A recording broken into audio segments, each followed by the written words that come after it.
So halos 40 minutes na tayong nag-aantay dito, pero yung mga booking na dumadating ay malalayo, sobrang layo, as in nasa 15 kilometers. So ngayon lilipat ako ng pwesto, kakaantay ko parang wala tayong makuha. So lilipat na lang ako ng spot para siguro may dumating sa akin na mas madaming booking dun sa Arnaldo Highway na may General Trias. So yun, may kukunin sana akong booking kanina papuntang Tansa mula dito sa Gentry, hindi ko nakuha, may nauna sa akin. So ngayon lilipat na lang ako ng pwesto guys, doon sa Malilom-Lilom. Kasi dito ako nakapwesto sa sa highway. Katigil ako sa gilid. Obstruction yan, baka mamaya masita pa tayo, no.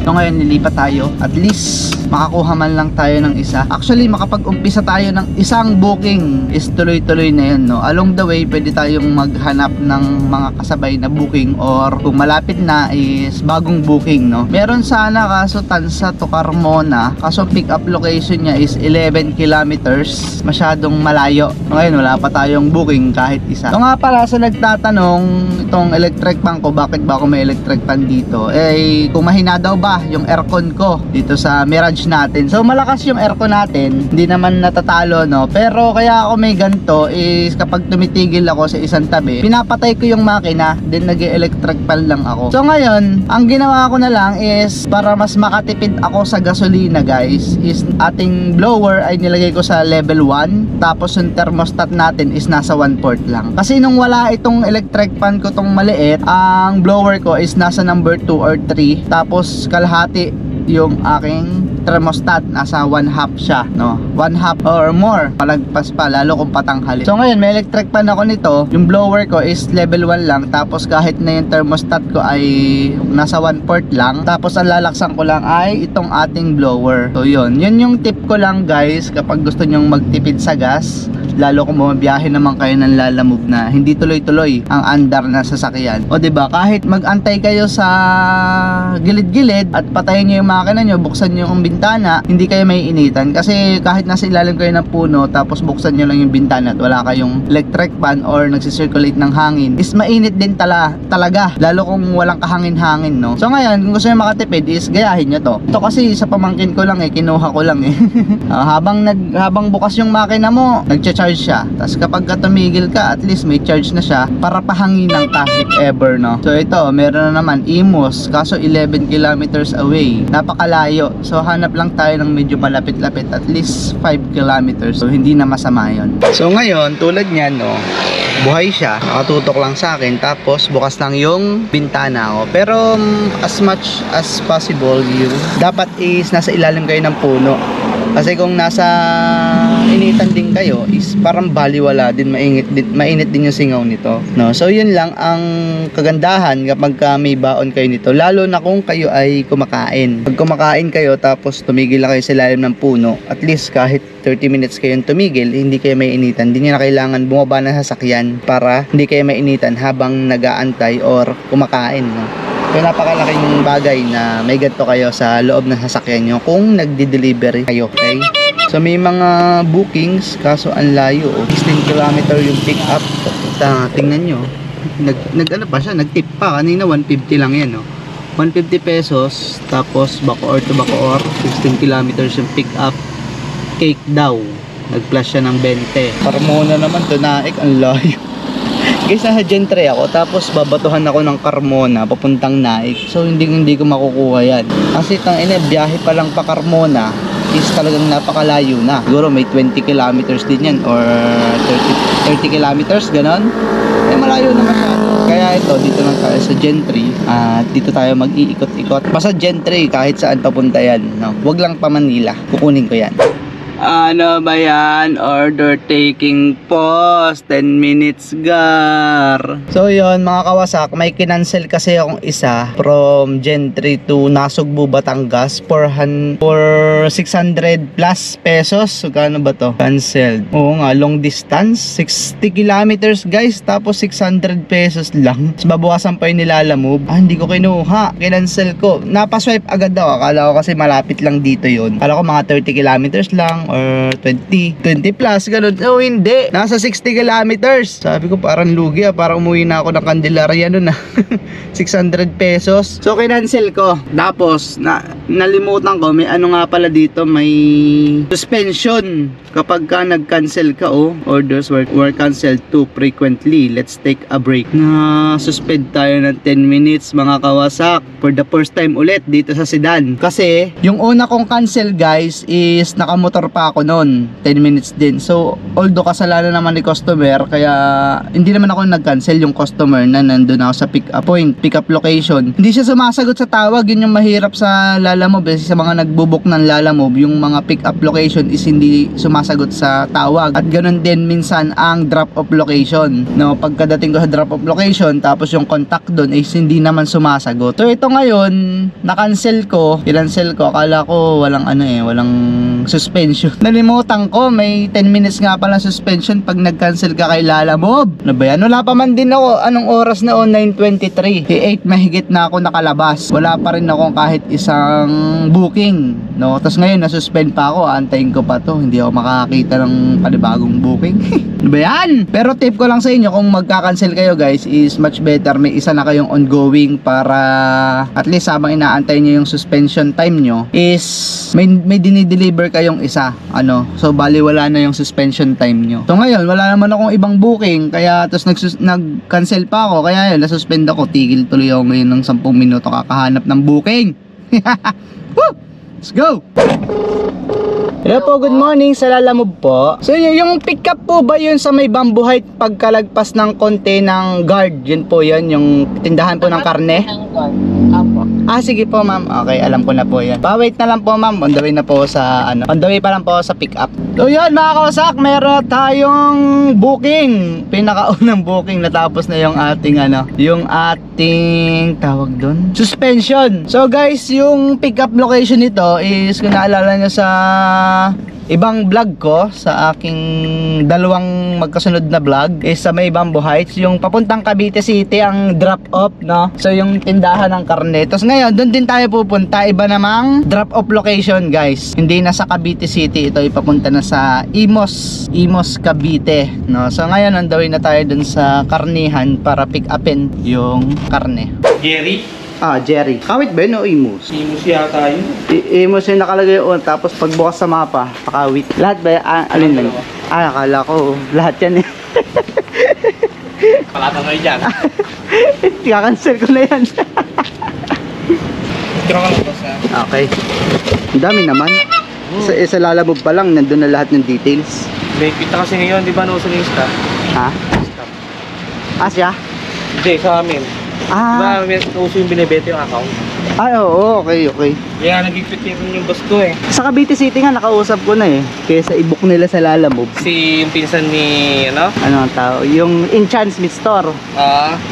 Sabi ko kung pag-contact na lang. para wala nang kaltas. Yun mga kawasak, na-pick up na natin. At ito ay papunta ng Kawit, Cavite, 15 kilometers lang away. So maganda-ganda na kasi at least medyo madami na doon. Katabi na siya ng Bacoor, madami na siyang booking doon, no? Hindi mahirap sa ibang booking guys, no? Hindi kompleto yung address, walang block, walang lot, katulad dito Centennial Road, Kawit 4104, Cavite, Philippines. So kita mo postal ko, zip code lang, tapos yung road. Pero may mapa naman tayo, if ever is kontakin na lang natin si customer.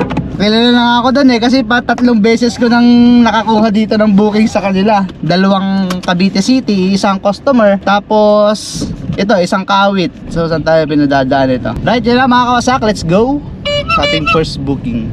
So ang kagandahan lang sa apps natin is meron tong split screen at pwede nating pagsabay ng 2 apps, ang Waze at ang Lalamove, para makita din natin kung may mga booking na darating pa na along the way. The same time is bukas din ang ating Waze, yan nasa baba, para makita natin yung daan kung sakaling hindi naman natin alam yung daan, no? Yan ang pinakamaganda yan, Gentry to Bacoor. O diba, makikita natin ulit ang another booking na dadating kung tatanggapin natin at yung mapa sa ilalim, kasi hindi natin alam, hindi natin kabisado yung kalsada. Pero meron naman sa Google Map, kung gusto niya naman ay Google Map, pwede yang may window lang na maliit dyan sa gilid, no? At the same time, bukas din yung lalamove up nyo para sa ibang booking na gusto nyong tanggapin. So, nandito na ako guys. Wala siyang nakalagay na landmark. Hello ma'am, nandito po ako sa JL Meet. Ano ba to? JL Meet. Sige, wait lang po. Pababa lang po. Okay pa.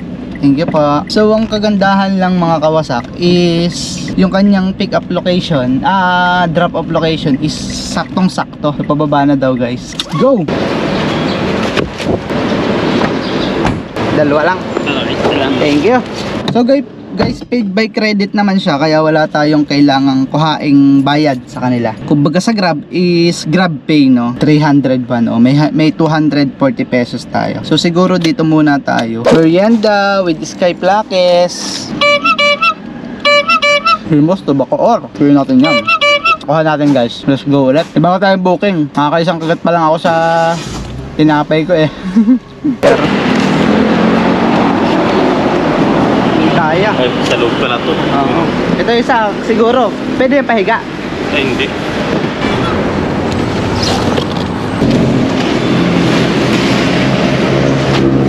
Uy, gas-gas na naman. Oh my god, isa na namang napakasikip. Oh. Nakamotor pala. Akala ko nakasakyan siya. Bakit hindi siya Ba't hindi na lang siya nagdala? Bakit kasi hindi sa malalaki niya binobox to? Yung mga malalaking kahon. Ano naman yan? So yun guys, at papunta na tayo sa sa Bacoor, Cavite. So si sir ay nakamotor at siguro sundan ko na lang siya. Pero kung mawala siya sa akin paningin, isusundan ko tong ating application, itong ating Waze. Kargahan! Sasakyan! Tara! So hindi ako makapag double booking yan. Double booking ko sana to eh. Kasi daming pa-Amos to Bacoor eh. So hindi na, baka naman mag-tip to si sir. Oh, sir, tip ka naman! Okay na sir? Thank you sir. Alright, 178 yung fare pero binigyan na tayo ng 200 no. Ayos. So ganun lang. So pinaparinggan ko talaga. Gas-gas sir. Ganun. Alright, next booking. Hanap muna tayo. Bumili na tayong 200 pesos para sa ating padalawang booking. Ako 400 pa lang tayo, tanghali na. Anong oras na kasi tayo binigyan ng booking guys?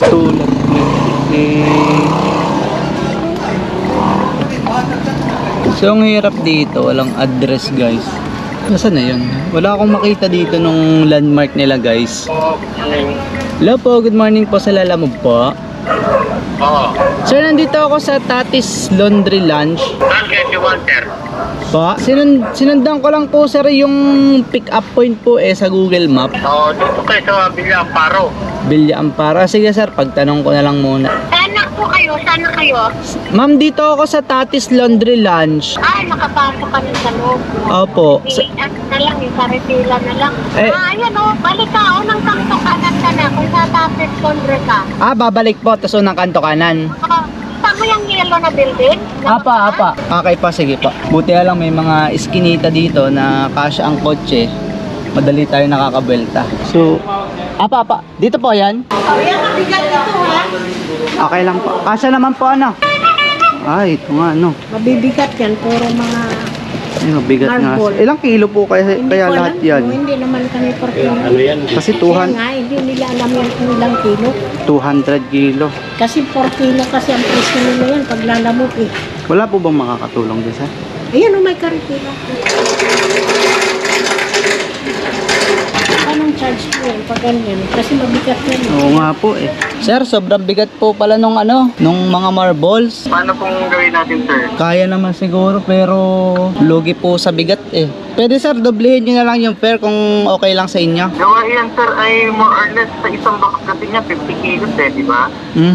At dito kasi kailangan mo 200 kilos po. Opo. Apat lang yan, so meaning 200 kilo na. Wala pang ano yan, wala pang... Ang problema ko sir, wala pang makakatulong magbuhat. Parang hindi mo tinulungan dyan? Parang ayaw magbuhat. Binigyan lang ako nung pang pushcart ba yun, yung pang sampa. Ay sige, kausapin ko yung lalaki kung tutulong ba siya magbuhat. Kasi kung ako lang sir, hindi ko po kaya ilagay sa compartment eh. Pagdating naman dito sir, kahit ako na lang. Sige po. Sir, pa okay lang mag-add kayo kahit magkano sir? Sige, 100. Sige po, karga ko na lang sir. Thank you. Patuloy na lang sir ha. Okay po, thank you po. Sir, okay lang patulong paglalagay. Kasi hindi ko kaya sir kapag ako lang eh. Kasi gaganon pa dun sa loob po. Hindi kasi pwede pagsabayan kasi almeris siya.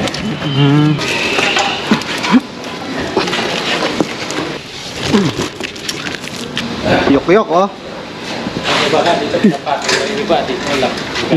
Yok-yok ang ating sasakyan, so kailangan nating magdahan-dahan.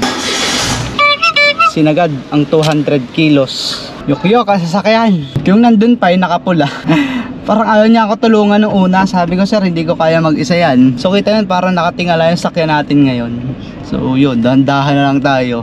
Parang ngayon lang nasakyan tong sakyan ko ng loaded talaga. Ako nga, pawisan-pawisan. Oh, yan oh. Parang tukod din yung shock So yun, paalis na tayo guys. Pumunta tayo sa drop off location. Hindi ko lang magkano bibigay ni sir. Ang fare lang niya ay 271 pesos. Pero sana naman is magdagdag siya. Kasi grabe yung pawis ko. Napabuhay tuloy tayo ng aircon. Kasi kanina hindi tayo nagbubuhay ng aircon eh.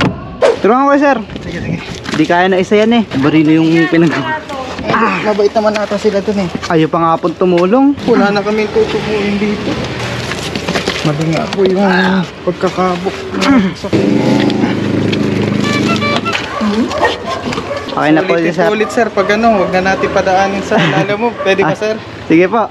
Ay, pwede po yung contact, yung pinantawag ko na lang po. Sige po. Pero same din po ng pagkukuhaan. Apa. Sige po. Thank you sir. Thank you po. So hindi ko alam kung magkano ang binigay sa atin. 1, 2, 3. Uy, grabe, 300. 1, 2, 3, 40, 50, 370 guys. Nagdagan niya na 100. Magkano ba to? So guys, binigyan niya tayo ng 100 pieces. So not bad. Napagod. Talagang kargahan ang sasakyan pagka ginawa mong lalamob. Anyways, baka naman sabihin nyo, nagreklamo na naman ako. So hindi po ako nagreklamo guys. So hanap lang ako na spot para makakain kasi 12:52 na. Tanghali na din, mag-aalauna na. So kailangan ko nang kumain at para naman may energy tayo. Alright.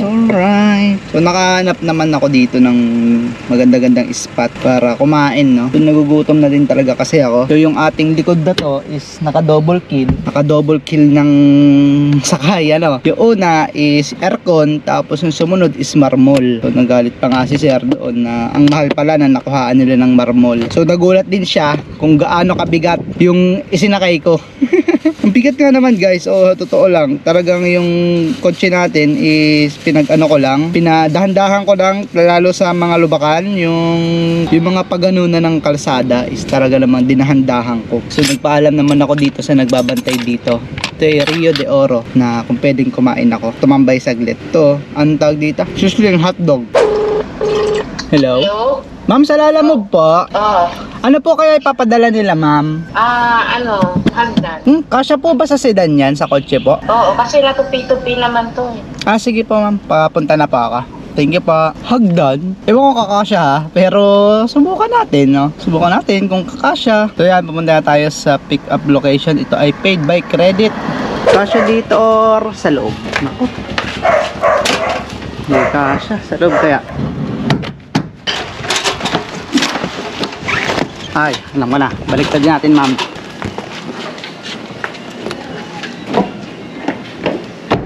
So, kailangan nating sapinan. Grabe guys. Kargahan talaga. So, ito ang ating kinarga ngayon. Tira ang ating sasakyan sa paglalalamove. Lalamob pa, yeye.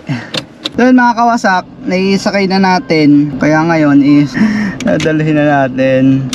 Naku po naman, parang sala ang ating nagawang trabaho. Pauwi na dapat ako eh. Yan lang guys, tumawag naman sa akin yung yung client niya, yung customer natin, yung nag-book is naman daw, magbibigay naman daw siya ng tip. Dalhin na natin to. Huwag na daw tayo magsabay, bigyan na lang daw niya tayo ng tip. Gagamitin na daw kasi to. Yan lang mga kawasak. So mga kawasak, nandito pa ako sa Cavite City at hindi ko alam kung mag-aantay pa ba ako pa uwi kasi alas 4 na ng hapon at palubat na din tong ating GoPro. Hindi ko na kung mag-aantay ako pa uwi kasi feeling ko wala nang dadating dito eh kasi magsasarado na maya-maya yung mga store na mga pagdideliveran, no. Hi, bakit kasi natanggap ko pa yung Cavite City? Pero okay lang yan, no. At least yung fare naman niya is sobrang gas mula dun sa ating balikan, mula dun sa ating pick up location balikan. is sobra naman yung pag ginas ko yun, sobra naman yun. So yun lang mga kawasak, by the way, siguro pauwi na din ako ngayon kasi mag-rolling na ako kasi pa-exit ng Cavite City like before is sobrang traffic ulit, no? Nadaanan ko kanina, hindi ko alam kung anong oras na ako makakauwi. So good luck to me and yun lang. See you in my next vlog mga kawasak. Ride safe always and peace. So guys, sama ko na kayo sa update ko. At ngayon ay 6:09 PM at alas 4 ako umalis ng Cavite City. Hanggang ngayon hindi pa ako nakakalabas. Ito, papunta pa lang Noveleta City guys. Hanggang ngayon hindi pa ako nakakaalis dito. Oh my God! Ayoko na. Bakit ba ako napapasok sa Cavite City?